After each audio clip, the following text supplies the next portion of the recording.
And welcome, ladies and gentlemen, to the first episode of Murphy's Mortuary. And today I'm joined right now by one of my best friends, great content creator, and overall just a really wonderful human being, the legend himself, John freaking Grande from Grande's Graveyard. Welcome, man. Welcome.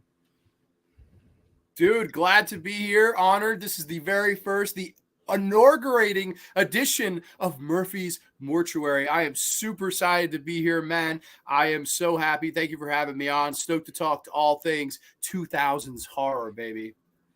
Oh hell yeah, man. It's an honor to have you back on. It's been too long. It's been too long since I've had you back on the show. We've had some great discussions in the past. We've talked all kinds of stuff, man. Batman, Spider-Man, wrestling. So it's cool to get you on here and talk about the 2000s era of horror. And I also want to give a big shout out to John Grande for helping with the name of the show. I was trying to figure out what I should name the show, and he threw the name out a while ago. And when I was trying to figure out what I should name this new podcast or this new show I'm doing, I was like, oh, Murphy's Mortuary is a great title that John had.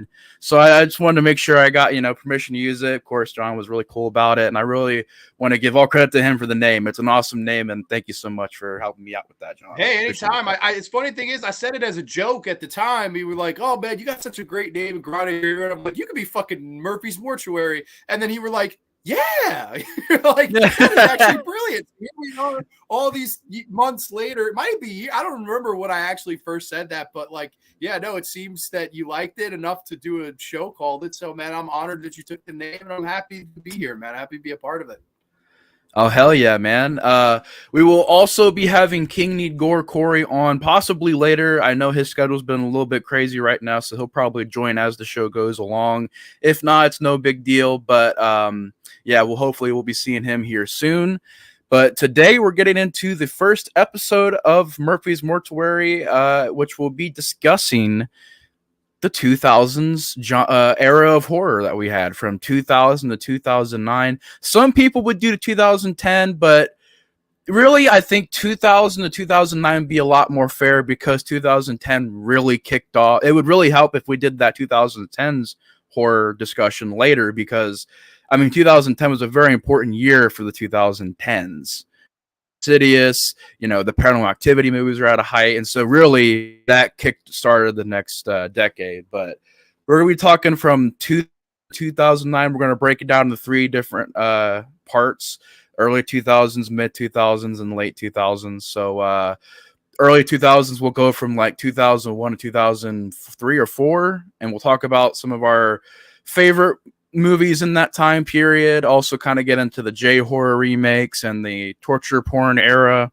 I didn't make that name. A lot of other people did. I think there's a lot of hate on that era, which we'll get to it. The French Extremity era. We'll talk about all that stuff that happened in the 2000s. We already have a lot of people here. Larry, we got Larry here. What's up? How you doing? Kelly, how you doing, Kelly? Welcome to the stream. What's up, Alaskan Super? We got Kubrick lover here, Brian. What's up, Brian? Oh, nice, man. Nice. Yeah. No, it's fine. I'll try to stop by if you're still streaming later, and I'll check out the guitar stream, man. But yeah, everybody, welcome to the stream. And I guess, John, I can get started here with 2000s. What are some of your favorite films from the early 2000s? Favorite horror films, that is. You can name your favorite movies too, but Yeah, let's kick it off where the 90s bled into Y2K, not to be confused with Y2J, Chris Jericho, but still two awesome things. When I think of the year 2000, two horror movies immediately come to mind as my two favorites. And the first one would be Final Destination from 2000, because that started off one of the bigger franchises, and all of them except part 5 end up happening in this whole 10-year era that we're going to talk about here. But man, Final Destination, the original, I think is a great horror movie, a masterpiece of a horror movie. And I guess we could start off with that one, man.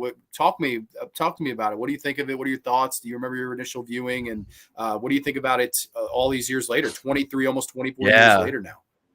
Yeah, man, the first Final Destination, good start to the discussion here. That's a wonderful film to start with, and it's such a good movie. It's my personal favorite. I know a lot of people would say part 2, and I love part 2. I really do. I think the first and second one are neck and neck for me. But the first one, to me, I like the cast a lot. I like Devon Sawa as the lead. I'm a fairly big Devon Sawa fan. I mean, I like him in Idle Hands. This, I know he would be in a lot of movies in the early 2000s. Then he dropped off. Then he made a comeback in like the 2010s, and he was in like the Fanatic, which was like by Fred Durst. He was in a bunch of stuff after that. I want to say he was in a lot of direct-to-video sequels and stuff. So I like Devon Sawa as the lead. I think out of all the leads, he was the one that I felt the most sorry for, the one that I felt the most paranoia from. And I like the other leads, but I don't really think you got that paranoia factor a lot later on in the series. And with the first movie, not only do you have the cool idea of death stalking and killing off these people that interfere with its plan, which is a great original concept. And yes, it got 4 sequels rather. I think there's only 5 of them total. But I'm surprised it didn't get bigger than that, because the idea is such a cool idea. And maybe what it is that the idea is cool, but after certain movies, you're like, okay, rinse, repeat. I've seen this 3 times before. Like, let's go. We're going to do something a little different here, which I'm hoping the new one can do something a bit different and not just rinse, repeat again. But then again, hoping for these new reboots is kind of something I'm trying to lessen a bit of. I'm like over like, yeah, let's go see this new one. Halloween Ends, and I'm like, you know.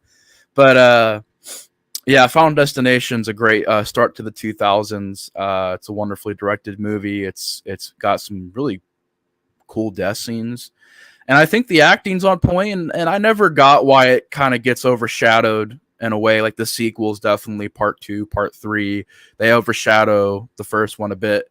I think it's a wonderful start to the 2000s with Final Destination. I do too. And I think that it's really like the perfect movie to come out at that time, because of course the neo slashers of the late 1990s were really flooding the market when you bleed into 2000. Of course, Blair Witch comes out in 99, and that's the movie that kind of, whether you hate it or love it, it made horror scary again, and people were starting to take horror seriously again. And here you have a movie that I think really integrates both of these things. Like, you do have the neo slasher marketing where you have all of these people on the front cover with the black t-shirts looking scared, all these good, looking younger people like a Sean William Scott, like an Ali Larder, who's gorgeous in this and the second film, like a Devon Sawa. And, that's kind of how they sold the movie, but it is a horror movie. There's really not a lot of laughs to be had here. And like you said, the idea of, death has a plan and death has its design, and the whole sequence where the two, Ali Larder and Devon Sawa, are talking at the table, about deaths and occurrences and coincidences and mistakes.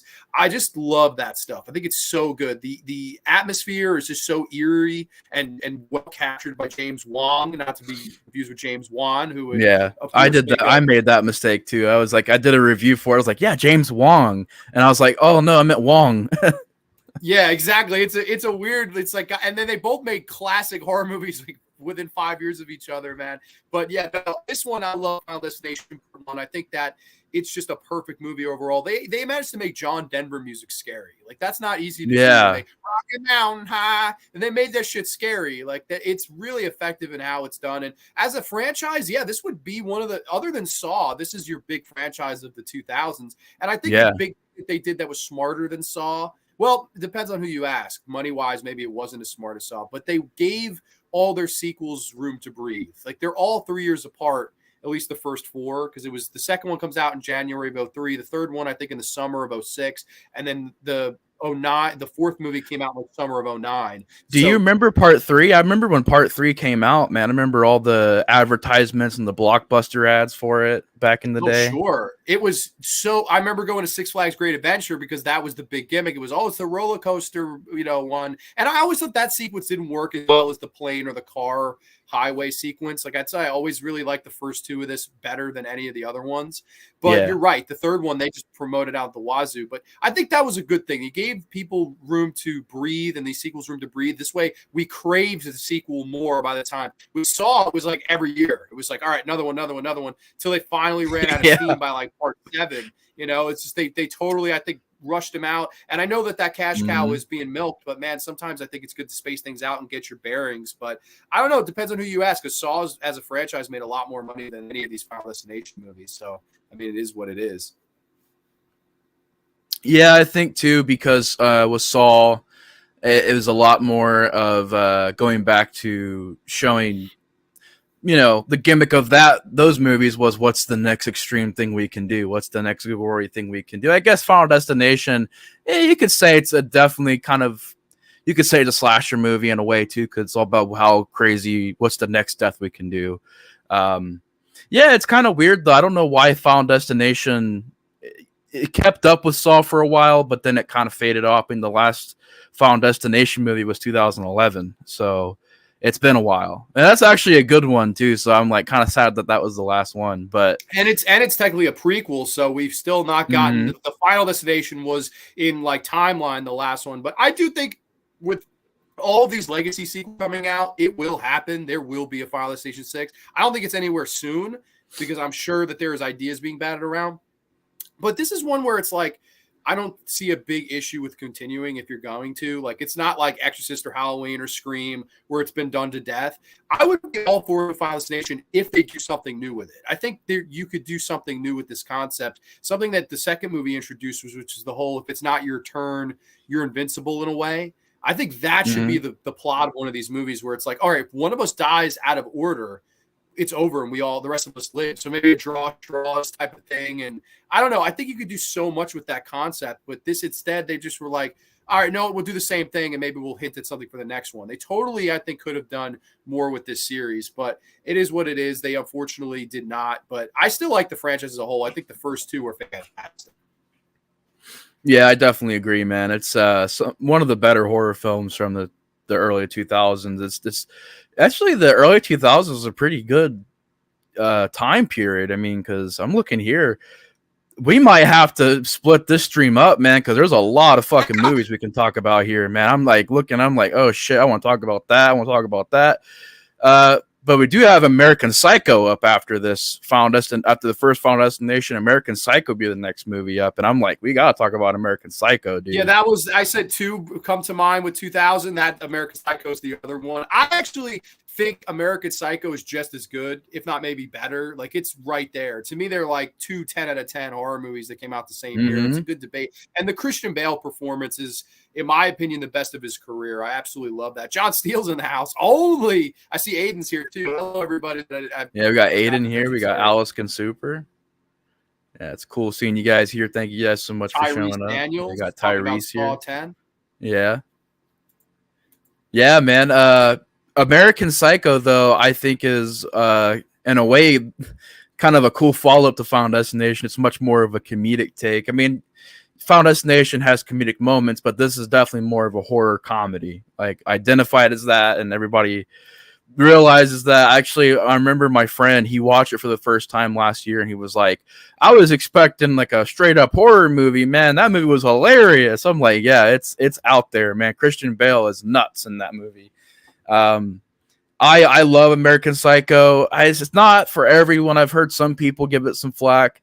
It's understandable, I guess. It's just really out there. It's one of those movies where you're constantly wondering, is this in this guy's head, or is he making this all up? Like, even as you're watching it, you're like, you're telling me this guy is blowing people's brains out in public and he's just running away and blowing up cars? I'm like, what the fuck?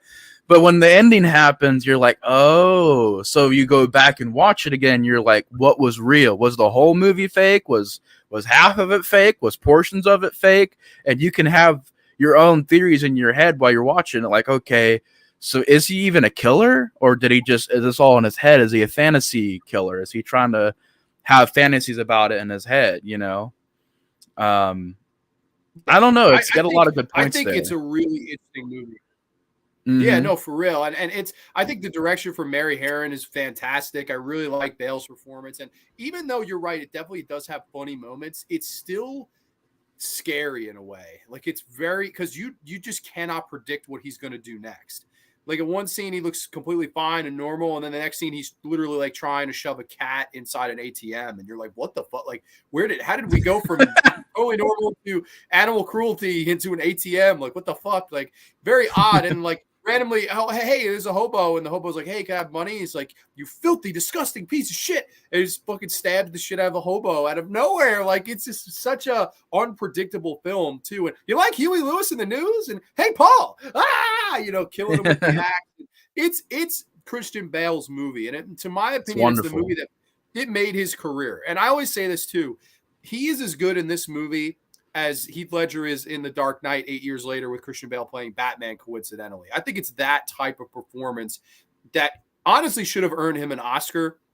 I know the Academy doesn't look at movies like this. They overlook movies like this. But I definitely think this is the movie that put him on the map for, Academy Awards and Hollywood to take note of for years to come, because he was the only guy that could have played this role. Because even though he's suave and good looking and, takes care of the skin and all that stuff, he was the right guy just to portray this character because he gave it his all. He really, truly always brings it. That's why I like Christian Bale. Whether you like him or not as Batman or whatever, that's fine. But man, he always brings his best. And you can tell in this movie he brought his best. And I don't know, I really like it. I appreciate this movie a lot. I think it's so interesting to go into the mind of a business suave man who also is a diehard horror fan watching Texas Chainsaw Massacre, but keeping up the cardio and doing crunches and facial masks and all that stuff. It's a very interesting movie that unfortunately garnered a really big piece of shit sequel that was also in the early 2000s. But that one, I don't know if we should discuss because that's one of the biggest pieces of shit of all time. American Psycho 2 with Mila Kunis strangling people with condoms and shoving cats in fucking microwaves.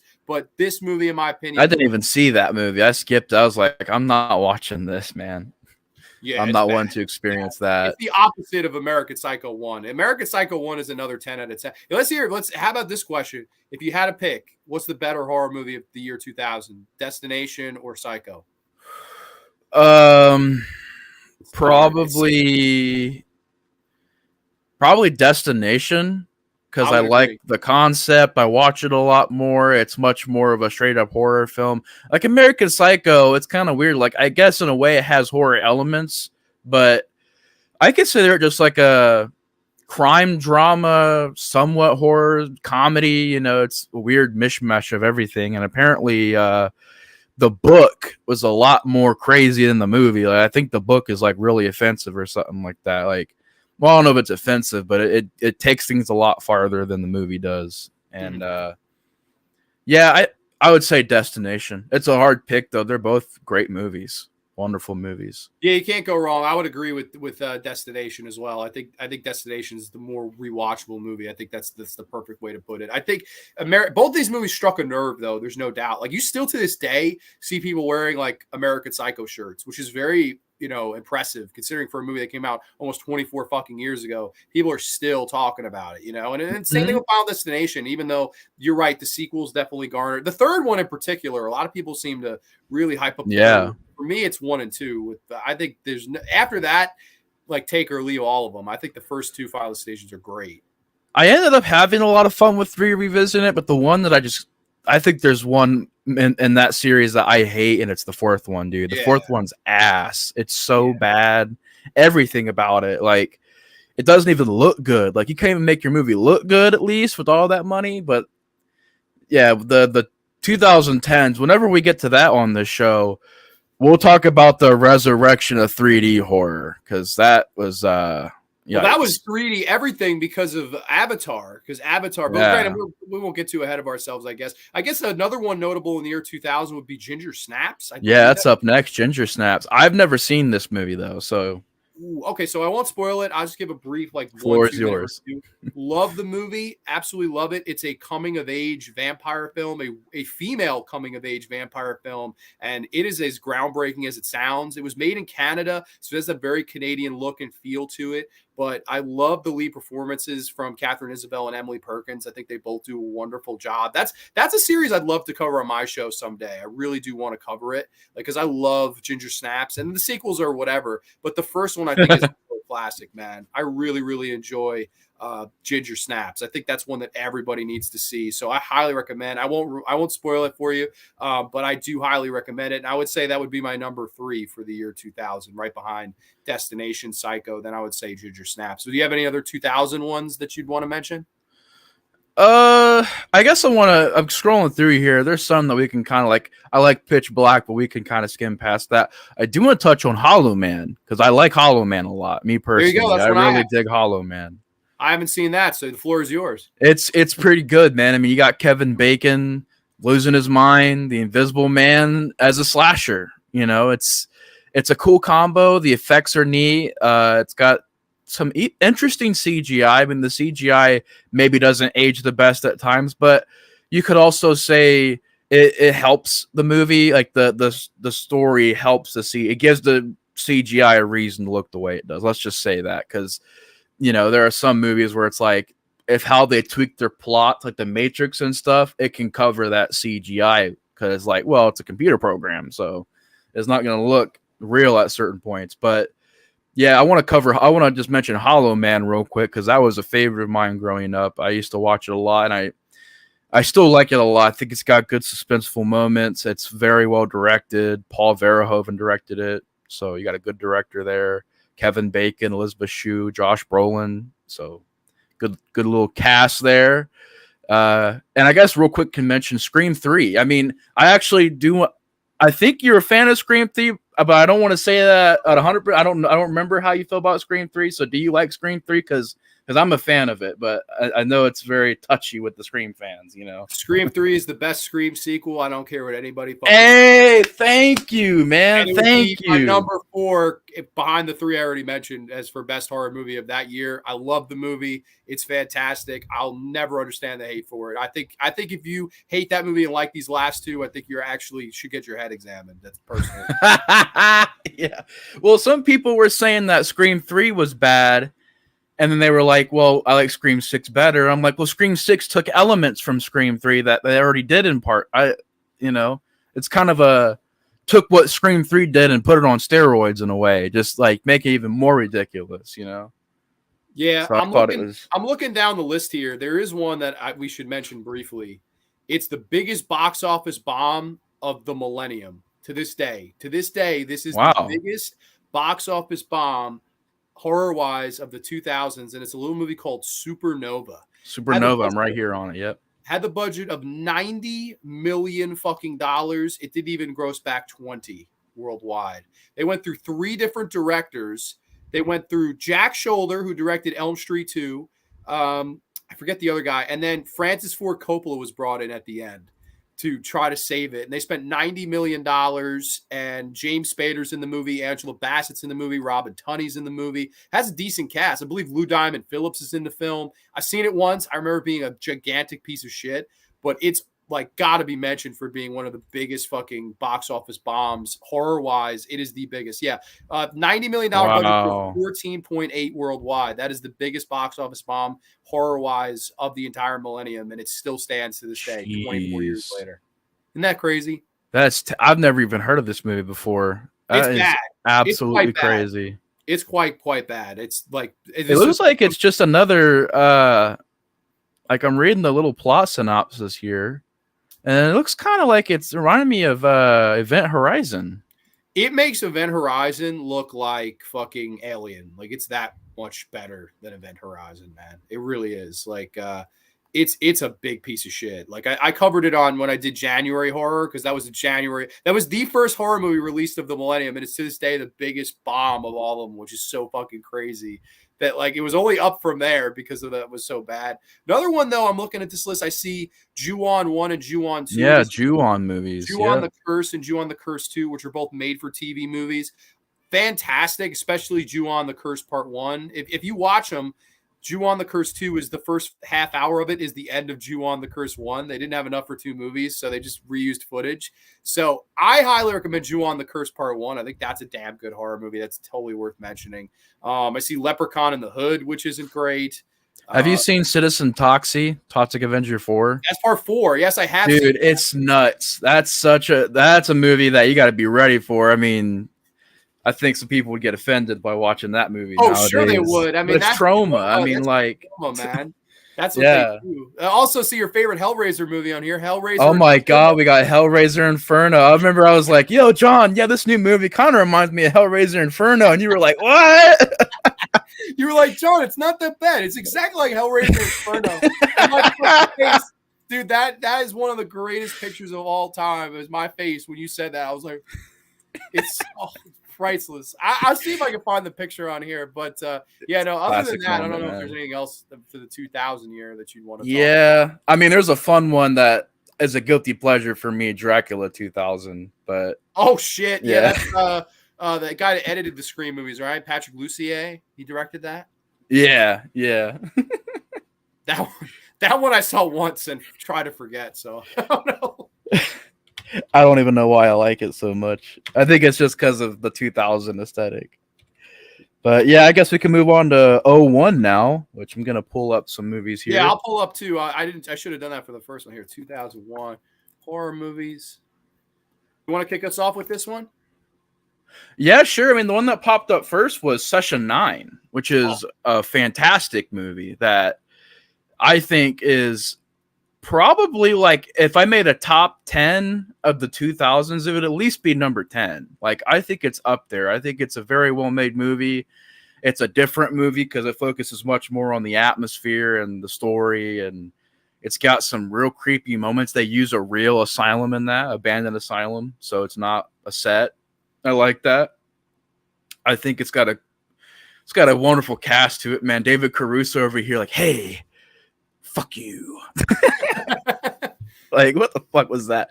But yeah, Session 9, man, I want to throw that one out there for sure. I think that's a solid title from 2001. That's got to be in conversation for the best horror movie this year for sure. I think it's so well done. It's actually definitely the scariest movie, I would say, of 2001. Like, there's no doubt about it. There's a few movies that jump out here. The one that I guess I got to mention, there's two road horror movies that have almost the same exact plot, but both of them are fucking fantastic, would be Joyride and Jeepers Creepers. I love both of those movies. Yeah, two really solid movies. I'm actually more of a fan of Jeepers Creepers 2 for some reason, but the first one's really good too. I like the second one. I think it's just the fun tone they got with it, but the first one's a solid movie. I know a lot of people say you shouldn't say that, but I look at it like the director's a piece of shit. He's an awful human being. Fuck that dude. But the rest of the movie, the rest of the cast, the rest of the crew, everybody else put hard work into that movie. And I feel like to completely trash that movie is unfair to everybody else that worked on that film. You know what I mean? Yeah, and it is a good movie. Like I hate to give credit, but I think it's one I watch every October. Like, I'd be lying to you if it is a good October movie. Yeah, absolutely. It's so good for this time of the year. And I know that I don't know if you know this, but they ripped it off from an Unsolved Mysteries episode. That, like, the opening 20 minutes is shot for shot an opening of an Unsolved Mysteries episode, which is so crazy that he didn't get sued over that. But I guess, he said his own problems. Yeah, I'll send it to you. Remind me, I'll send it to you after. It is shot for shot.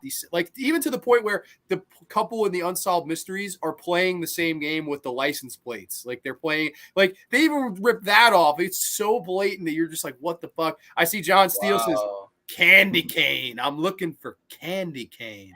I think the fucking both those movies are like fantastic road horror movies with basically the same plot. I mean, they're both, both movies, they have siblings traveling cross country, getting terrorized by a trucker.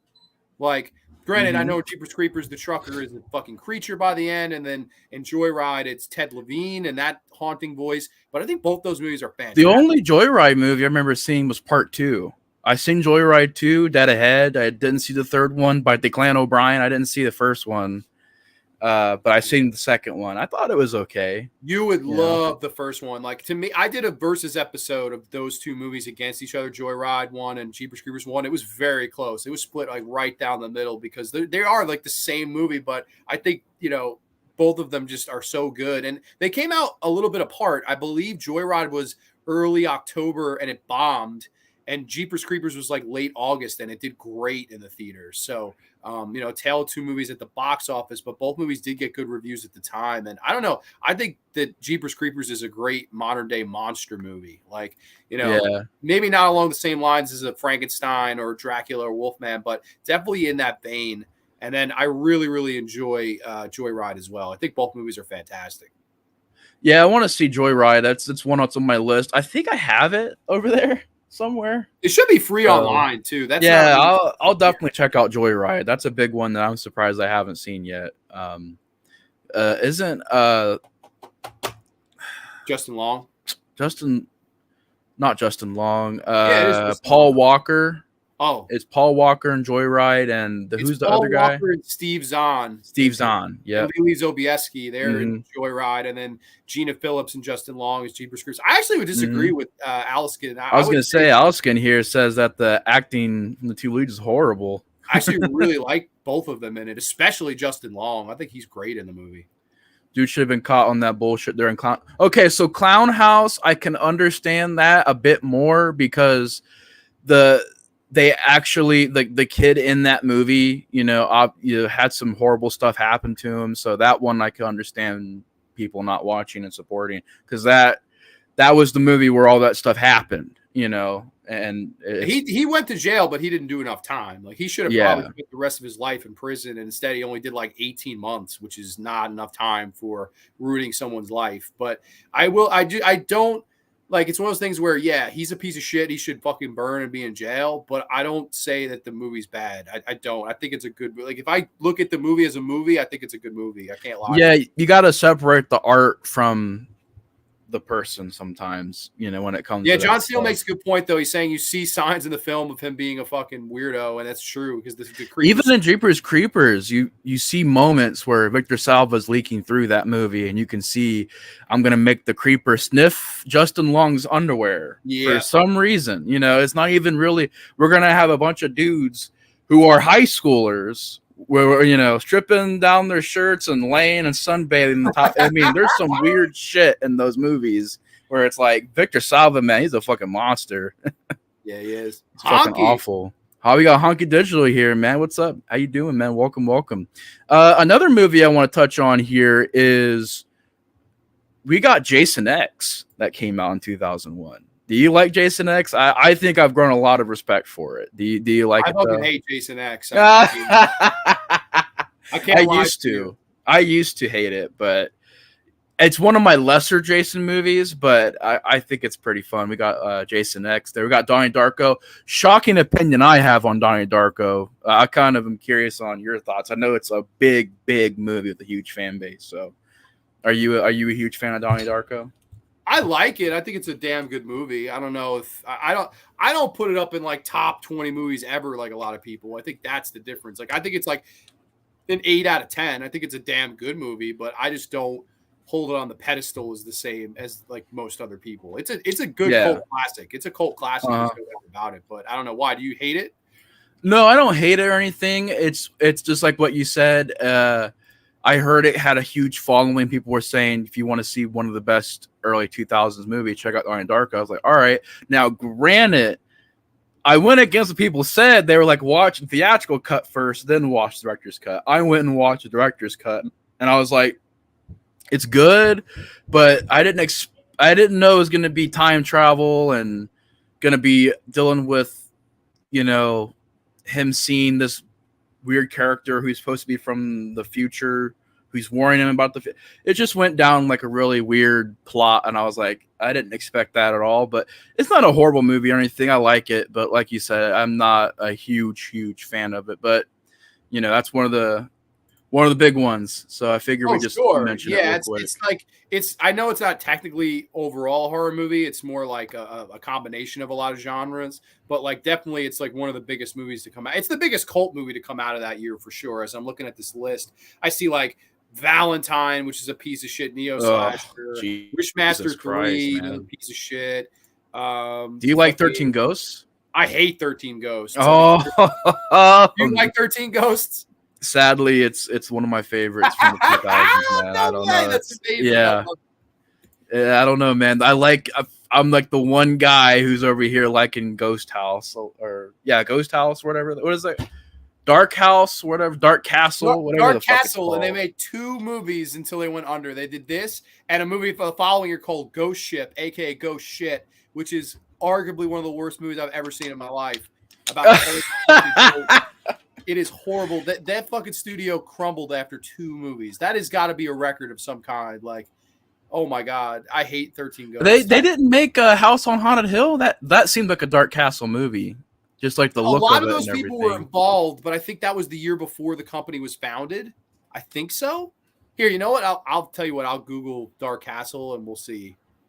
It Because I just know seems like a Dark Castle movie, just the look of it and everything, and the aesthetic of it it does, and just I know shines that. that one I like. That's William Malone, and I like the movie. I I think love the House on Haunted Hill remake for me some reason. too. Like I said, I like that aesthetic, man. I dig that look for those movies, man. Okay, yes, it was. That was the first one, but also Warner Brothers was the distributor. So that was the first movie they did. Then 13 Ghosts and Ghost shit the bed. Gothica shit the bed. The Reaping shit the fucking bed. Oh my god, I remember The Reaping, dude. Jesus, they made The Reaping? Wow. Return to House on Haunted Hill was I remember directed that by one too. House Yep. of Wax was actually not terrible. It's okay. Yeah, I like that one. That's a botched rock and rolla. I don't know any of those. Fuck? Orphan was a monster hit. I remember Leonardo DiCaprio. That's Dark Castle? The fuck? I didn't know that was Dark Castle either. See, yeah, like Dark Castle might have been part producer, but I know the movies they really produced were those two, and they both fucking. It's kind of like today if you say, "Oh, well, New Line Cinema made a movie." It's like, well, Warner Bros. Made a movie, and New Line Cinema is just distributing it or whatever, you know. Yeah. I know that was their two big movies, and they had the same director, and he never directed again. That's how bad those movies bombed. But 13 Ghosts was like, it's definitely better than Ghost shit. I'll say that, but it's not. I'm not really seeing too many other movies that are sticking out. I mean, there's we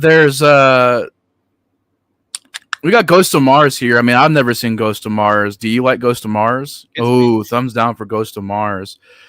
Have you ever seen August Underground? I'm not going to really touch on them too much, but this one is on here.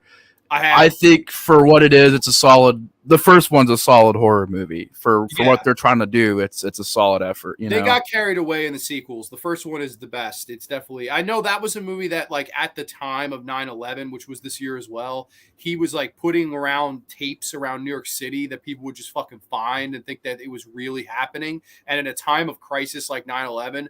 That was a crazy fucking way to try to get your film out there, but it worked. I mean, people would like take the tape to the police and be like, "This is real. This person's really killing people. Like, you got to be on the lookout." So that movie was really a in a way, revolutionary horror movie. Hey, Terry, what's up, Terrence? I definitely think that's this one you got to mention. The only other one, a big name, would be The Others. The Others with Nicole Kidman. That was a big movie. Yeah, The Others. Yeah, I remember it being okay. I don't know if I loved that movie or not. I liked it. I liked it a lot, honestly. That's a movie that a lot of people have told me has scared the shit out of them. So I really would like to rewatch it. Maybe October would be a good time to do so. I've only seen it once, but I remember liking it okay. Again, I haven't seen it in forever, so it would be cool to revisit it finally. Yeah, I think honestly what we should do, John, is we can just kind of rebook this real quick.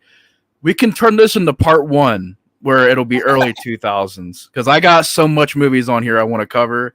And it'll take us 7 hours to do all these. To go from 2000 to 2009, we'll be on here for fucking 40 hours talking about these movies. Yeah, no problem. I'm sorry. I figured this. No, you're good. I didn't really know how I was gonna format this. I think that's a good way to format it. It gives us a lot of time, so we're not rushing through talking. Timing ourselves talking about a 2004 movie. What we can do is like cover from 2000 to 2004 on this episode, 5 to 7 or 8 in the next one, and then talk about the later 2000s in the third part if you want to do that. Whatever you want to do, man. I'm down with it. Yeah, you got to think about it too. We're down a guy too. Corey was supposed to be with us, so we would probably still be at only 2000.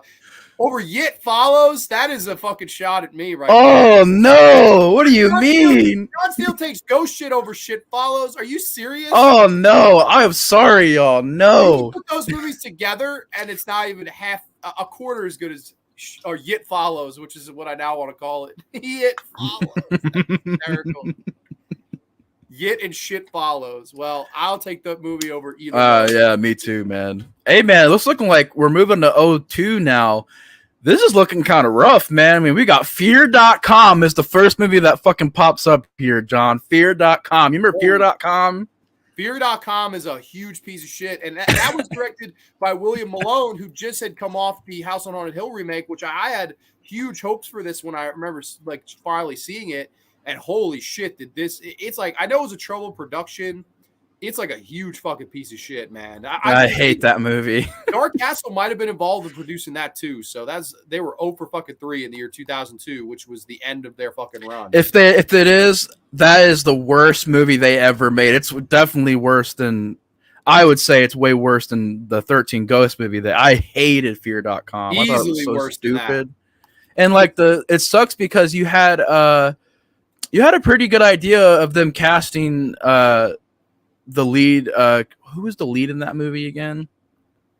Fuck, the lady. Wasn't it for Stephen Dorff? Stephen Dorff was in it.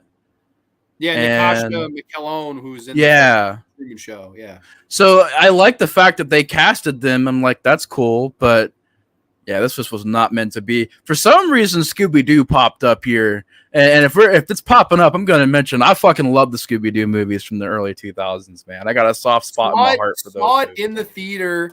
I would have been what, five years old. I can only wish. I saw it in the theater at 5 years old and fucking loved it, and I still do.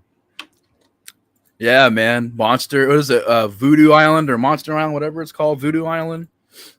What the fuck was it called? I think it was Voodoo Island. Yeah, and James Gunn wrote it, and then they got Rob Scott Gosnell to fucking direct it. That was your problem, but the writing.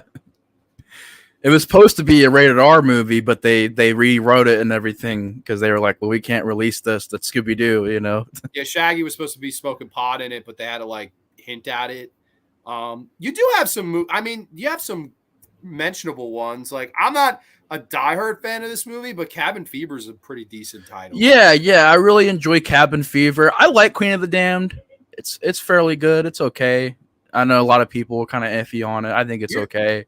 Here's one I would say and credit for big reasons to why I became a horror fan would be the Carrie 2002 remake. I don't know if you've ever seen that. I still have yet to see that one, man. I haven't checked out the 2002 one yet. Dude, in my opinion, I know a lot of people will fucking hate me for this. I think it's the best performance of any actress to play that character is Angela Bettis as Carrie. I think she's so fucking good as Carrie. The movie is not good as the original. Like, there's no way. Like, it's like almost 3 hours long. It's long. And it's definitely, rough around the edges, but it has some really good acting in it too. Like Emile DeRabin from the Hills Have Eyes remakes in it. Patricia Clarkson plays the Piper Laurie role, and she really dialed down the over the topness in it. I really like the Carrie 2002 remake. That would be one that I remember seeing the poster for at Hollywood Video or a 48-hour rental store when I was a kid, and being like, I want to rent that movie at like 5 years old. And that was a big movie that got me to become a horror fan. It was one of the first horror movies I saw. Yeah, I still gotta check that one out. I ran into a DVD of it at a store one time, and I ended up passing it up. Big regret because I never found it again. So I still gotta try to track that one down and check it out sometime, man. Because I'm not a fan of. I'm a fan of the first one, but I'm not a fan of really any of the other ones that they did after that. But I've heard that remake is as close as they've gotten to the original. So.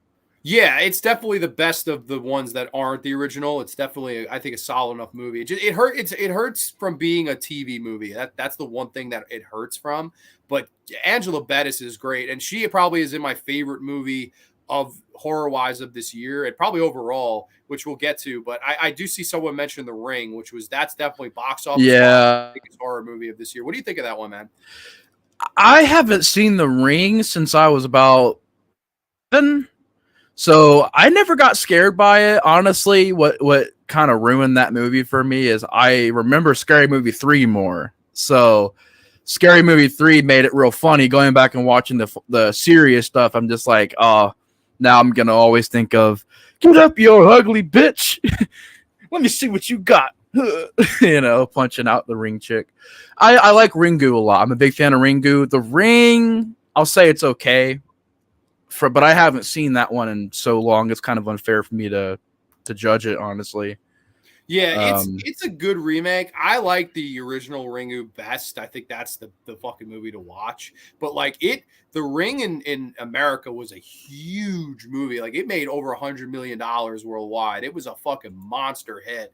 And they probably shot themselves in the foot waiting a little too long to make the sequel, which ends up being The Ring 2, which is not a good movie. But that's a decent remake. I think Gore Verbinski did a good job stepping into the role and remaking a J horror movie, but bringing like more of a German flair to it. And it works somehow. I don't know how, but it really, really works. Naomi Watts is really good in the movie. It's a scary film. It has some really interesting visuals. I like the Ring remake. I don't think it's a fucking anywhere close to being as good as the original, but a lot of people seem to like it better. I don't know.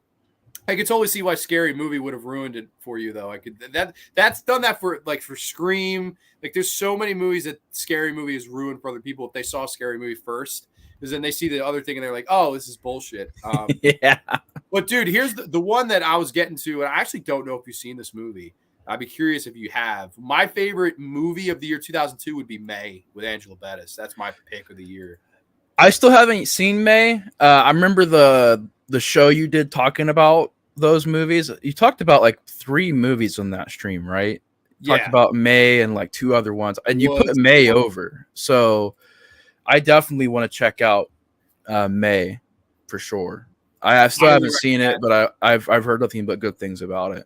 Highly, highly recommend. To me, it's a fucking masterpiece. Angela Bettis should have won an Oscar. I'll fucking go to my grave thinking that. I think she was born to play that role. And like, to me, it's a perfect October movie because the climax happens on Halloween night. So I highly recommend, if you have any time this season, to watch it, because it is really one of the great acting performances and one of the great film debuts ever from Lucky McKay. Oh, awesome, man. Yeah, I'll definitely put that one on the list to check out as soon as I can. Gore Verbinski also made A Cure for Wellness. I heard a lot of stuff about that one as well. That's a good one. He also did Mouse Hunt with fucking Nathan Lane. I don't know if you remember that movie with that was a fun movie. I never seen it, but I do remember it. I guess I can mention real quick Ju-on: The Grudge, the only Grudge movie I've seen so far. I've only seen the first Ju-on, The Grudge, which I never even knew there was the curse before that, but I've never seen the American ones. I actually went out and bought all the American ones for like $1 a piece, the first one for $1. And I have a pack over there that has like a lot of the Ju-on stuff in there. So I'll be checking those out as soon as I can. Oh, dude, you did yourself a favor, because like I am a huge fan of the director, Takashi Shimizu. I think he's just such a great talent. And this was the Ju-on that you've seen is actually part 3. But it was the first theatrical one in Japan. And then, of course, he does Ju-on 2 in the next year and then came to America. They flew him into America to try to recapture what The Ring did money-wise. And it almost did. I mean, the first Grudge remake in America was a monster hit. They got Buffy the Vampire Slayer, Sarah Michelle Gellar play the lead. Yeah. It was a big monster hit. And then the second one bombed. And then the third one, I think by the time you get to the third one, they got Shawnee Smith and it goes direct to video. So they were pretty much dead in the water there. But, like, I think – are they good after the first Grudge, like the first Ju-on? Like, would you recommend the ones that followed it? Ju-on, the one from this year, is the best of all the Ju-on movies. There's no doubt about it. This one is the best Grudge Ju-on movie, whatever the fuck. Then Ju-on 2 is also fantastic, but it's technically Ju-on 4 because, right, you had the 2 TV movies in 2000 that we mentioned. Ju-on 2 is great. It's like they're shooting a movie in the haunted house, and basically the whole cast and crew gets cursed. It's such shit. It is such a fun movie, man. You would fucking. It sounds like Halloween Resurrection, but better. Yeah, Halloween Resurrection was actually fucking good. Which didn't that come out in 2002? Yeah, that's Halloween Resurrection, same year. Shit. Yep. No, same year as Ju-on 2, but this year we're talking about here. What a transition, man! What do you think? Is it one of the worst Halloween? It's my least favorite one, personally. I know a lot of people put Ends down there, but I would say that H2 Ends, those are down there, man. Those are down there for like some of the worst Halloween movies. Those are the ones I don't watch. And it's just like Resurrection to me. At least Halloween Ends looks good, like it's filmed well. Resurrection was like it was shot on an MTV set somewhere on the side of them making, I don't know, some random TV movie and some teen drama. I don't know. It felt real MTV, real. Okay, look, there's one thing about Resurrect. Well, 2 things. I think Michael Myers is badass. The look of Michael Myers, him being angry, the pissed off look for Michael Myers, the mask, and him crushing people's skulls. When he's serious, he's cool. It's the moments where he's being told to fucking turn around and walk away, and he's just like, okay. It's like, what the fuck? And like, I love Busta Rhymes, but there is moments, bruh, they are making him bury. He fucking buried Michael Myers single-handedly in that movie. Just by beating him up at the end of the movie. He cuts a fucking promo, Michael Myers, looking like you're burnt to a crisp, motherfucker. Michael Myers is not a killer shark. He's in a fucking pussy and overalls. You look fucking extra crispy, Mikey. I love the promo at the end. Promo, man. Fucking single-handedly buried him. Rest in peace. Oh my god. I can get enjoyment out of it because it's so fucking bad. It's good. It's astonishing to me that Rick Rosenthal directed this movie. He directed the best Halloween movie in Halloween 2, in my opinion, and then makes this, which is like one of the worst. Granted, you could have fixed this movie, man. Really, you could have kept Rick Rosenthal there, and what they could have done was set it before H2O and keep the idea of, because there's like a cut or something out there where it's everything is through the cameras. The whole movie is through the cameras. And so you do that, set it before H2O, people go into his house, they fuck Michael Myers' house, and they get killed. It's like his Crystal Lake. You go there, you fuck around in the house, you're fucking going to get killed. And they could have done something where it's like before H2O and not even touch what H2O did. You know what I mean? Sure. I mean, I'll say this too, and I'll even go meta with this. You look at what the Halloween Kills movie did with that character. And the whole idea of, oh, he just wanted to go home. He just wanted to go home. They took that from this fucking movie. He kills her, and then, all right, I want to go home. I'm done. And then there just happens to be a bunch of fucking assholes in his house. But other than that, I would think that would have been the end of the frame. Like, he just retires. He just goes home and goes to bed. And that would have been fucking it. Which I would have been fine with. I mean, oh my God, I'll take this over any of those David Gordon Green ones. Any of them. Yeah. Any of them. And probably the second Rob Zombie one. I would take this over any of those movies. So I don't know. Maybe I'm crazy, but I could get dumb fun enjoyment out of this. Whereas, like, I can't out of any of the David Gordon Green movies or the Rob Zombie second one. This one, I don't know, man. It's hard to pick that because it's like, what did this movie make? I'm actually curious. Resurrection. I don't think it made it really anything back. $37.6 million against a budget of 15. That's not terrible. It's not bad. It's not great, but it's better than like Halloween 5 and I think better than Halloween 4. I think it's made more money in both those movies. I think people were just trying to figure out, okay, how the fuck do they bring this dude back, you know? Kind of like Jigsaw, where they made Jigsaw, they're like, Jigsaw's back, he's alive. And I'm like, what the fuck? There ain't no way he's alive. Oh my God. At the end of the movie, I copycat. Okay, would you say the Resurrection's worse or better than Jigsaw? Better. Oh, there's few movies I hate more than Jigsaw. I think Jigsaw is the worst Saw movie by a mile. Oh, dude, I can't agree more, man. Well, if you don't have any more mentions here, we can carry on to 2003. Although I'm noticing 3 Extremes 2. When the fuck did the first one come out? Because I didn't even see 3 Extremes 1 doesn't come out till 04. It's so weird. 2 came out first. Yeah, so 2 came out. I was about to say there's a 2 right here. It's terrible. Right. 3 Extremes 2 is terrible. 3 Extremes 1 is like a top 3 horror anthology ever to me, but 3 Extremes 2 fucking sucks. Let's see, 2003. Dude, you're on a 2003, man. Yeah, this is a looking like a bit of a rebound here. Yeah, definitely a rebound. I would say I have a favorite movie on here. There's a few movies I really like on here. Here's one that I know we both fucking love, and it's a remake. And it's one of the only remakes in the history of remakes that I would say has a debate of being better than the original movie. And that is Willard. Crispin Glover and Willard. Do you like that movie? Oh, yes, dude. I love Willard, the remake. Great movie. That's a great movie, right? Like, I think he's so good at it. But talk to me about it, though. Do you remember your first watching of it? Because I know we talked about it a little bit one-on-one, and we were like, dude, love it, you know? Yeah, I grew up with the remake of Willard. That was one of the more safer movies I could watch as a kid because it's not too graphic. There's not a whole lot of curse. I mean, there's Arlie Ermy, but you know, it's not like Rob Zombie type shit, and it's not crazy gore and everything. And so as a kid, I was allowed to watch the remake of Willard, and yeah, I think it's a good tragedy tale. I think Crispin Glover is the perfect. He fits that character so good. I haven't seen the original, but I really like Crispin Glover's performance as Willard, and I think him playing the social outcast, the awkward guy, and basically after Willard, he became Willard. Like, he looks like Willard, he acts like him. I'm like, did this dude fucking change because of this movie? But yeah, I like the idea of him using the rats and tear it up. And Socrates, him talking to this rat, and there is a lot of tragedy there. I mean, the ending, I love the way it ends with that crescendo of him being betrayed. Because on face value, it's like, man, this is all just rats. What the fuck? But it really does somehow create emotion that you feel bad for the Willard character. And in a way, he gets his just desserts. You try to, there's some friends that you just can't turn away. If you treat Ben like shit, Ben comes back. And I like that. I like the big, evil, angry, pissed off looking rat. I mean, the way they did, I don't even know how they did it, but he looked pissed.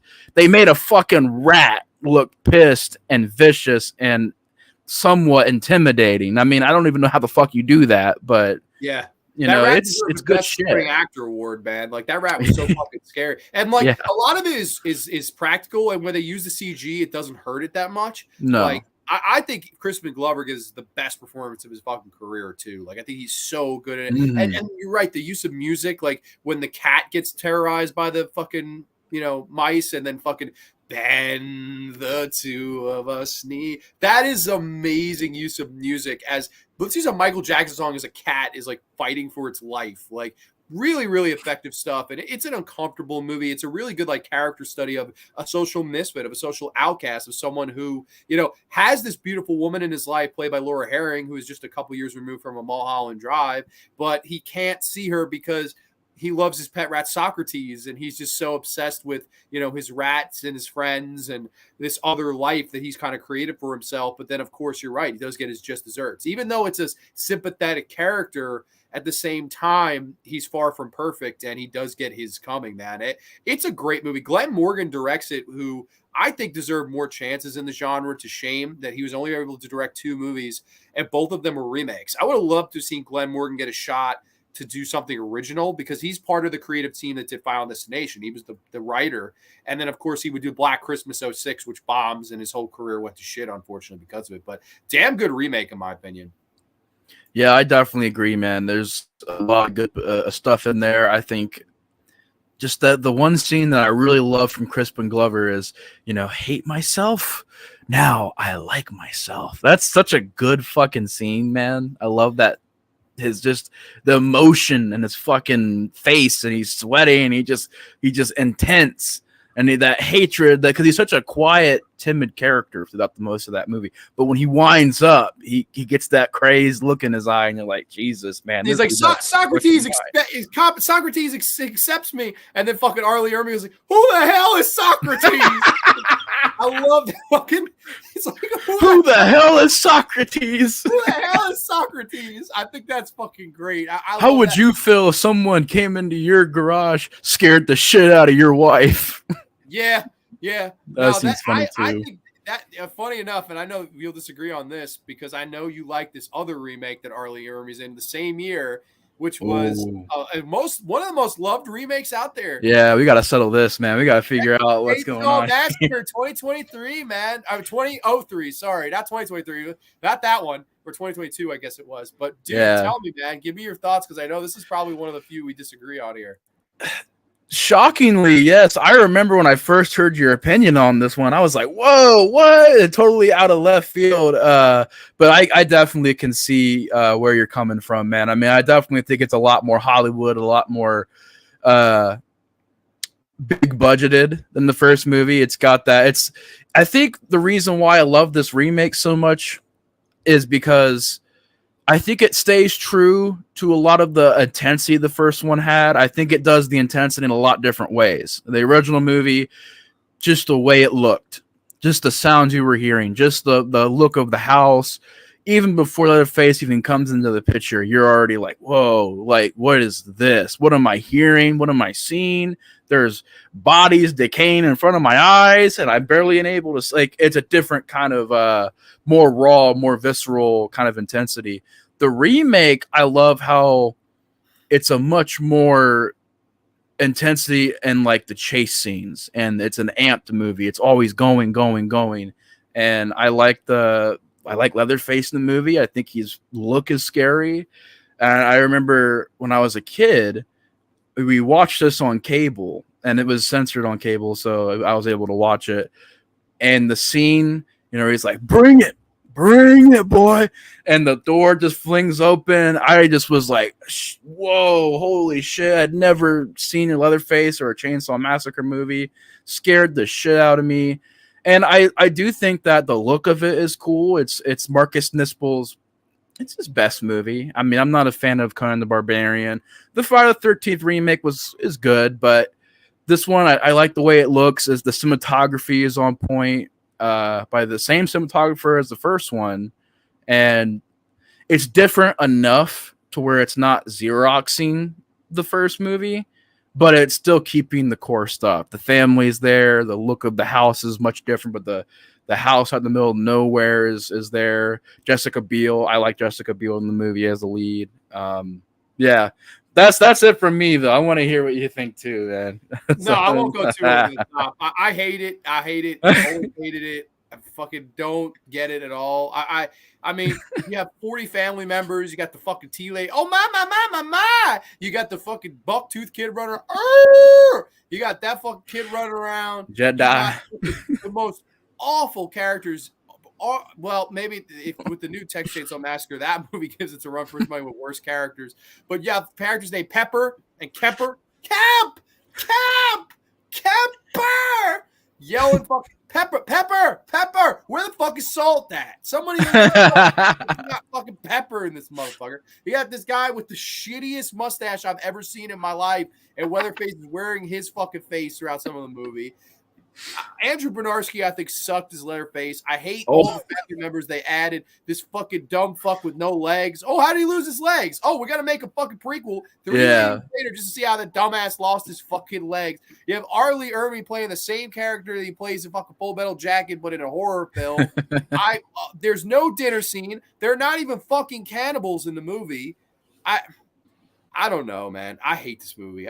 All the characters look like they were fucking off the fucking bag of Abercrombie and Fitch. I just never got the feel of this movie. I don't like it. I think the ending is atrocious, where Leatherface has his arm chopped off by a meat cleaver and fucking Jessica Biel drives away with a baby.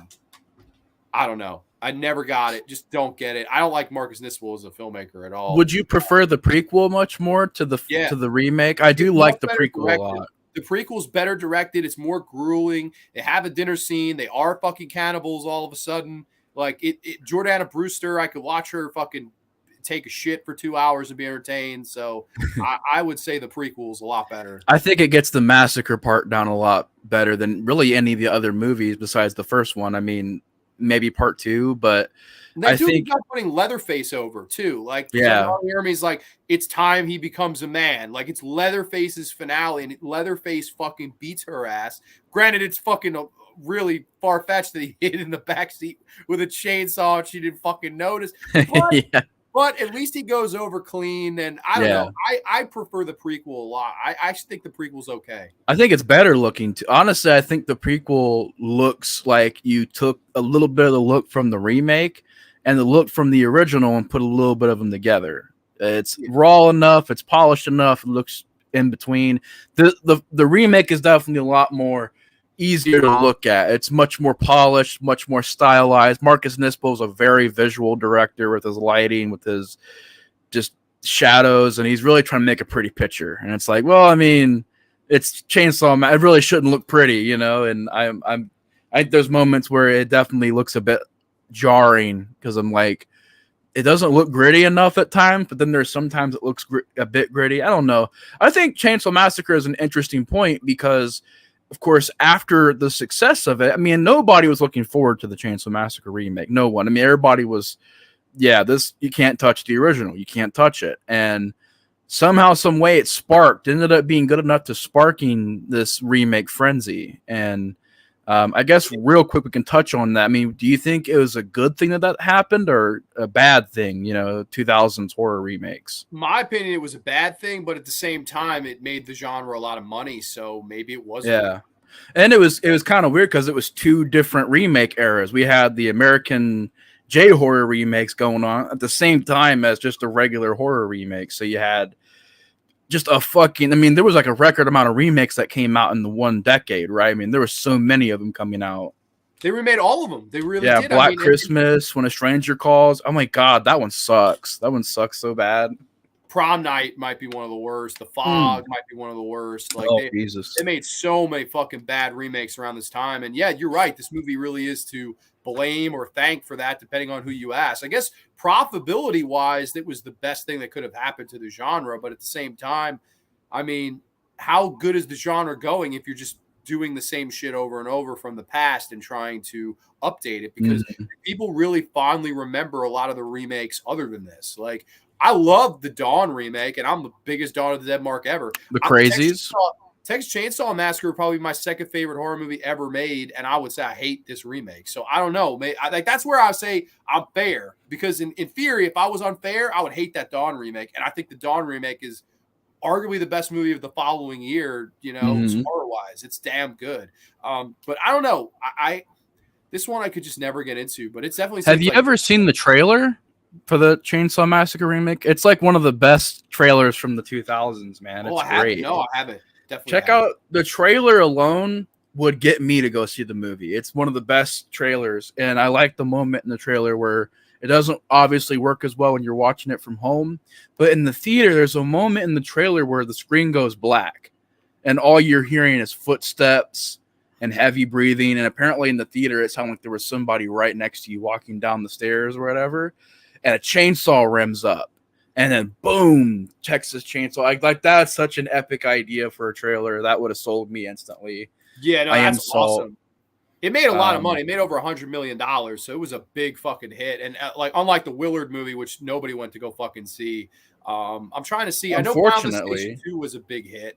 Final Destination 2 came out. Yeah, Final Destination 2, a great sequel. Hitcher 2 came out this year. Oh my God, that's a bad one.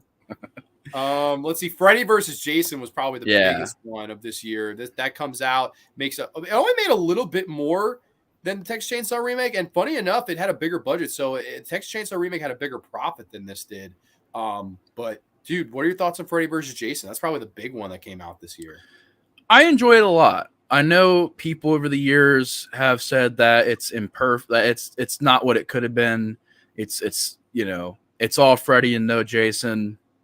And I guess in a lot of ways I can understand that, but I think it was cool that we finally got the movie because it took them 20-something years to make the film. So it was cool to finally just see it do something.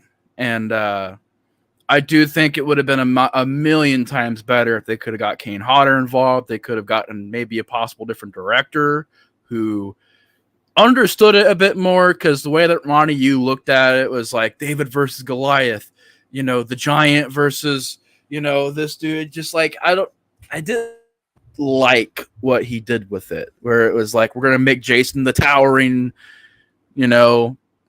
just unstoppable, unmovable object, and we're gonna make Freddy Krueger the underdog. And I'm like, really? That's not how you should approach it. It should be approached as like taking what the best things of both franchises and putting them together, and Crystal Lake is barely in the movie. I don't really like the way that Jason looks in that movie with the platform boots looking terrible. Jason is horrible too. Ken Kersinger's horrible. Yeah, I'm not a fan. Yeah, he's just real slow, kind of a dumb Jason, and they really dropped the ball with Jason. However, it was a cool swan song for Robert Englund. It was cool seeing him do his last movie as Freddy Krueger. And that was it, And then he'd come back in the Goldbergs. But we're not going to talk about that. Yeah, no, I would say that too. Like when I watch it now, I look at it as Robert Englund's swan song, and it makes me like the movie better and make it a better movie than it really is. Like the problem with this movie, you're right, is the writing. Like it's all over the place. And I know they had 100 different scripts and proposals, and the movie was in development hell for about a decade. And I know that this is one of those movies that they definitely. It's cool they got to make it. Like it's cool that this movie exists, and it's not a fan film. It's not a fucking fan film that was made for $10, a hot dog and a handshake. This is a fucking $30 million budgeted movie. You had Robert Englund playing Freddy Krueger. You have Ronnie Yu as the director, who was an odd choice. I still believe that to this day. The only horror credit he really had was Bride of Chucky, which if I see Bride of Chucky, I would never think, let's get that guy to do the fucking culmination of Freddy Krueger taking on Jason Voorhees. Doesn't make any sense. Ken Kersinger's terrible as Jason Voorhees. Terrible. I agree with you. It was weird that he made Jason the babyface. Like, it's not heel versus heel. It is clearly Jason's the babyface, Freddy's the heel, but Jason kills like everybody in the movie. And at the end, it's like, all right, we respect him. He's got the home field advantage. And she even throws him the machete, like in fucking honor. Like, here's your machete. And welcome to my world, bitch. Like all of that. I mean, I don't know. He booked it like very like 80s WWF. Like Jason was Hulk Hogan and fucking Freddy was like Macho King Randy Savage or something. Like it just didn't really work. The fight though is good. I like the fight. I like the finale of the fight where like the two, knives to the eyes of Jason, they both go in the water and Jason jumps out of the water to get Freddy. They got the fight right. It's just the rest of it and the characters are fucking pretty bad. But I don't know. I like it. Okay. Have you ever heard the soundtrack, man? It's like one of the best early 2000s rock soundtracks. Love the intro song, dude. That is so 2003. Yeah, exactly, man. Got Slipknot and El Nino in there. I'm like, damn. It's the opposite of the Ghost Ship soundtrack with the fucking. That is the worst alternative rock song I've ever heard in my life at the end of that movie. But like, this is a great fucking soundtrack. I love it. I haven't seen this one, but I think you're a pretty big fan of it. High Tension. Do you have any comments about High Tension? High Tension would be my favorite of the year of 2003. I think you totally need to see it. I won't spoil anything because there are twists in it. It is a movie where a lot of people see the ending and they fucking turn how they felt about the entire movie. This was the movie that got Alex Aja noticed as a filmmaker, and it would get him the job to do the Hills of Eyes remake just a couple years later. And then, of course, all the remakes in the world. He did Piranha remake and Mirrors remake and all these fucking remakes. They just kind of brought him in where, okay, you're the remake guy now. But Alex Aja doing original fucking stalk and slash, your proverbial high tension Tom and Jerry cat and mouse chase for about 90 minutes. And it is one of the best horror movies I've ever seen in my life. Wow. It's in conversation for best horror movie of the 2000 to 2009. It actually might be my number one. It's wow. Perfect film. It really, really is. Excellent. It's the movie that made French Extremity, put that on the map. The Inside and Martyrs would follow, and Them and fucking Martyrs. I'm sorry, Frontiers, movies like that. I say High Tension's the best. Oh, hey AJ, what's up, buddy? AJ, what's up, man? This week, man. We got to drink until dawn. That's right. Horns, and he did Crawl recently, which I really liked. I like Alex Aja as a filmmaker. I just think this is like one of the best, man. I wish this would get a Region 1 or Region A fucking, special dish. This just got, I think, a overseas release special edition, which looked really cool. Apparently, Midsummer came out in 2003. Well, it was another Midsummer. Do you know that like he ripped off the plot? It's the same exact plot as that Midsummer. So yeah, the lead character's sibling kills the family and himself, and then he goes to Sweden for a Midsummer. It's spelt the fucking same, and the characters have the same name. The lead characters have the same exact fucking name. Yeah, what the fuck? How he didn't get sued? Yeah, and like there was moments because I went back and watched The Wicker Man, and there is blatant moments where he went in there and took things. Like the end of the movie with the May crown, the May Queen thing, took it right from The Wicker Man. So I was like, yeah, like I like Midsommar. Shockingly, I know I like it. I don't think it's a masterpiece. I think it's far from a masterpiece, but it owes movies some royalty checks. It really does. It owes them some money because they helped that movie. Yeah, they took the plot of this and then tried to take elements of The Wicker Man and then put a beautiful filter on it. And it was like, all right, Ari Aster back at it again. I don't know. That guy visually is great. Like I'll say that. But there's more visuals, man. There really is. He sucks as a fucking writer, in my opinion. And that movie, Yeah. like all the fucking characters in those movies are fucking awful. Like I tried to rewatch it. I was like, let me try to be fair. And visually, yeah, it might be an 11 out of 10, but the movie, I don't know. I just think it leaves so much to be desired. Yeah. And there's somebody had mentioned, they were like, yeah, it has the 3-hour cut. And I'm like, I'm good, man. You don't need a 3-hour cut of that. You didn't even need an 2-hour cut of that movie. You need like an hour and 25 minutes. Because all it is people sitting around a field taking drugs. That's all it really is for the first fucking hour. Yeah, they're talking about that fucking thesis paper. The thesis, you didn't steal my thesis. It's my fucking thesis. Fuck you. Oh, I'm gonna do a thesis paper. They fucking talk about this thesis paper for about fucking 40 minutes. Yeah. And there's a scene that kind of irritated me. It's supposed to be scary, where the chick she takes the mushrooms in the field. And she looks over and sees something, and you don't even really see what it is. She sees it.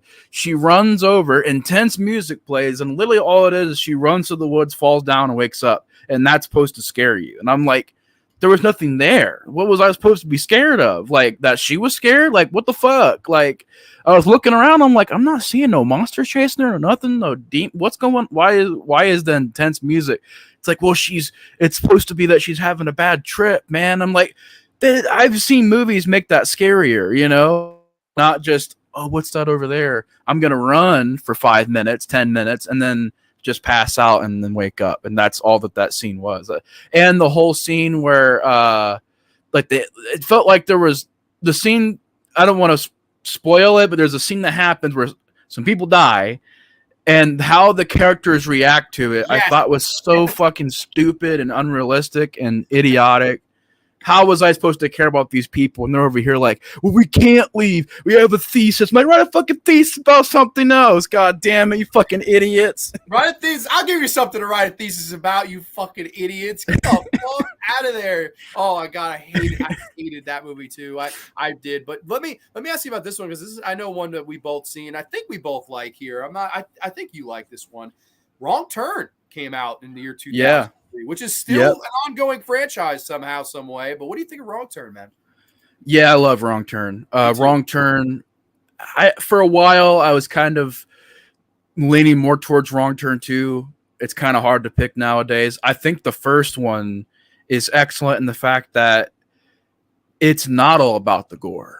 It's got other elements to it. And I like the characters. I like the leads. I enjoy the chase scenes. Has a lot of adrenaline to it. And really, the moment where they're trapped in the cabin with all the mutants sleeping, it's really intense. I love the moment where he grabs the spring and he's holding it and he's like, just go, you know, and it's bleeding.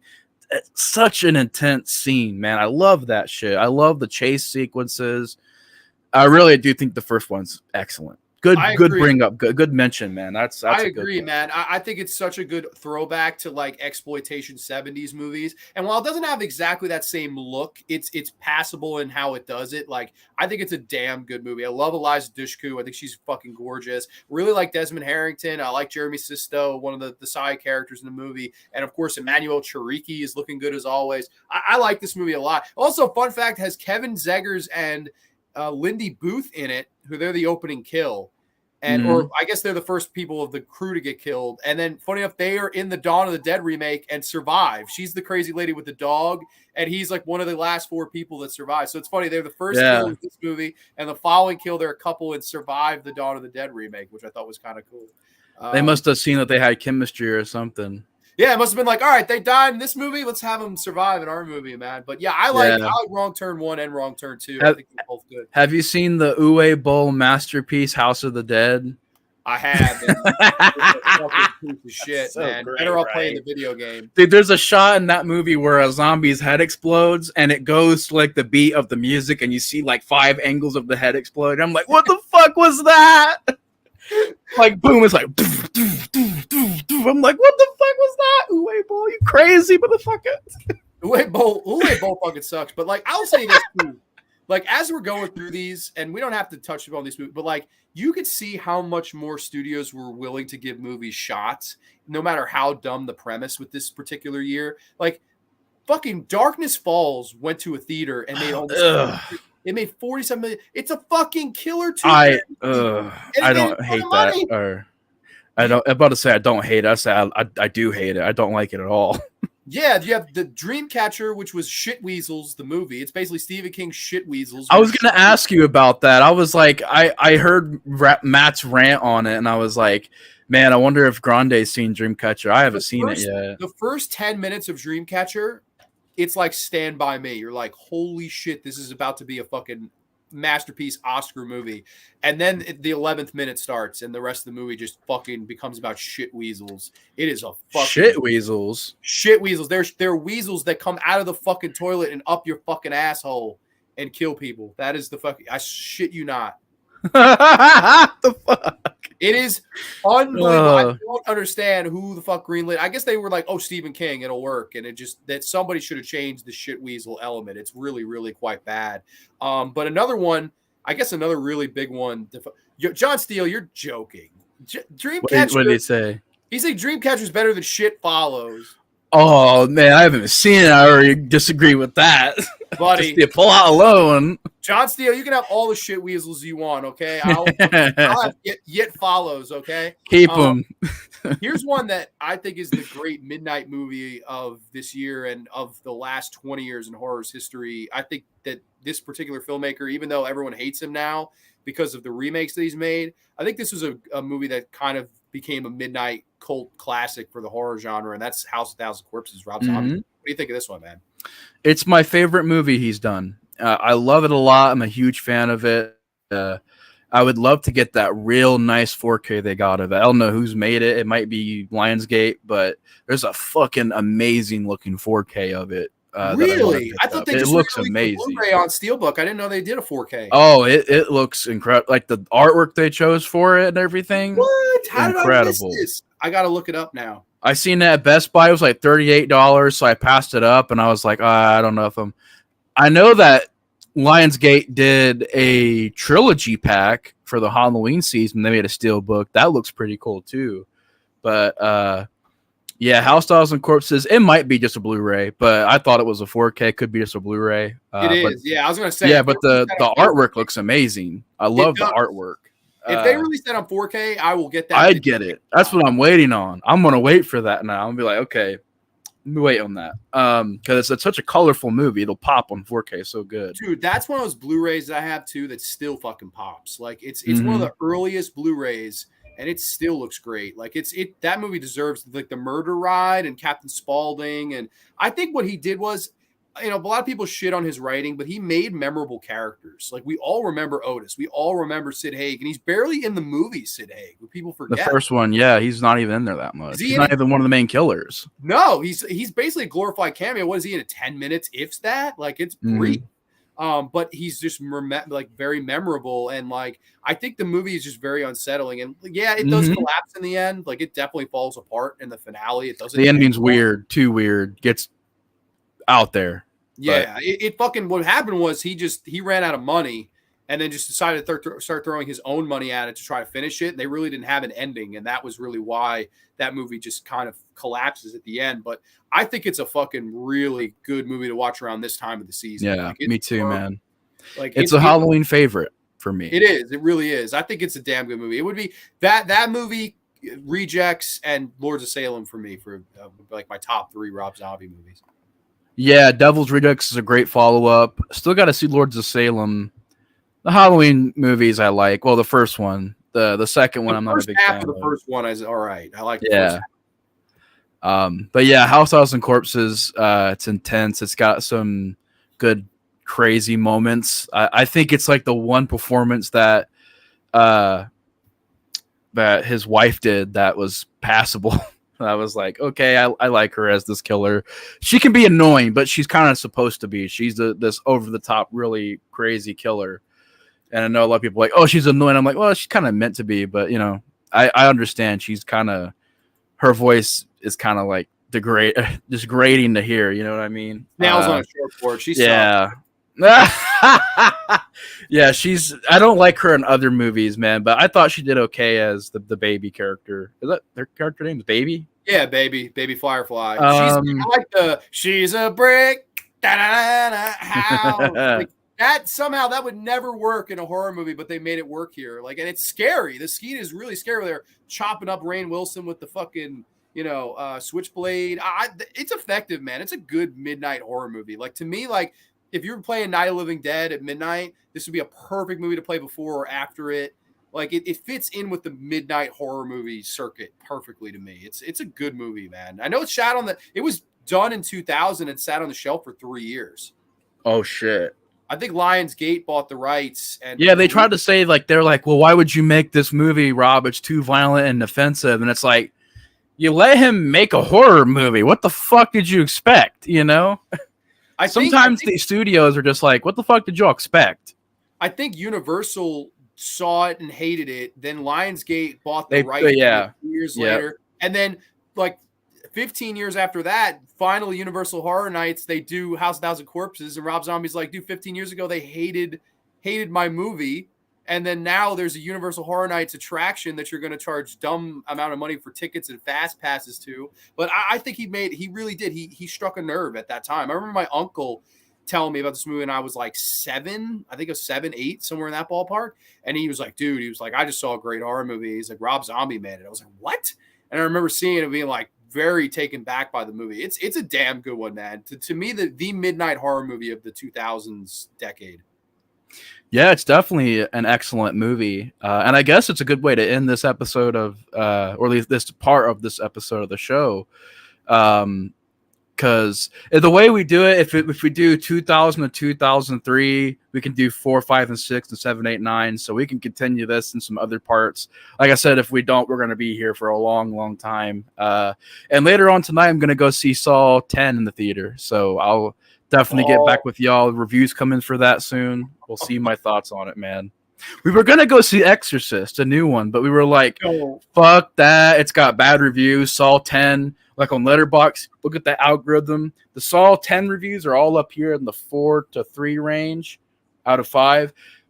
Exorcist is all down here. So I'm like, guys, let's just go see Saw. You know, it's going to be more fun. I know it's going to be more fun than Exorcist. I saw Saw 10. I didn't like it nearly as much as all the marks did. And I actually quite like the series.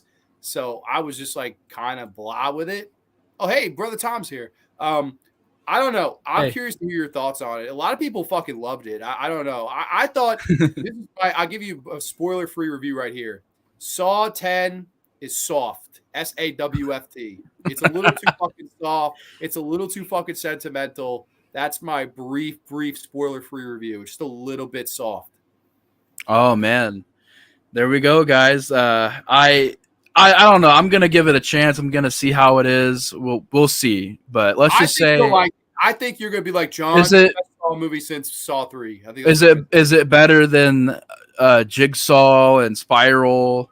It's better than the last 2, but after that, I don't like. To me, the issue with it is it doesn't flow with those first 7. Like those movies all feel the same, and that was what they were trying to do. They were like, they shot on 35 millimeter. They got Kevin Grutter to direct, who edited all the Saw movies. Like, they really went for feeling like those first 3 movies, and I think that's where it missed me, because it didn't. It really it screamed of we're trying to, but it doesn't fit in at all. It almost feels like a fan film or a standalone film that doesn't have any other connection. If you watch it like that, I could see liking it, but like I also think they went way too dramatic and sappy with it. Like, it's like way too much with that direction as opposed to the horror in it. But I don't know. It works. Some of the traps are fucking brutal. I'll say that. Like, it's one of the better legacy sequels, but at the same time, I don't know. And it's not saying much.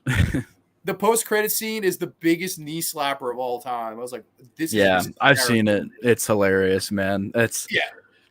Most of the stuff in that movie makes me laugh. So I'm like, oh, is it going to be like more of a comedy Saw movie?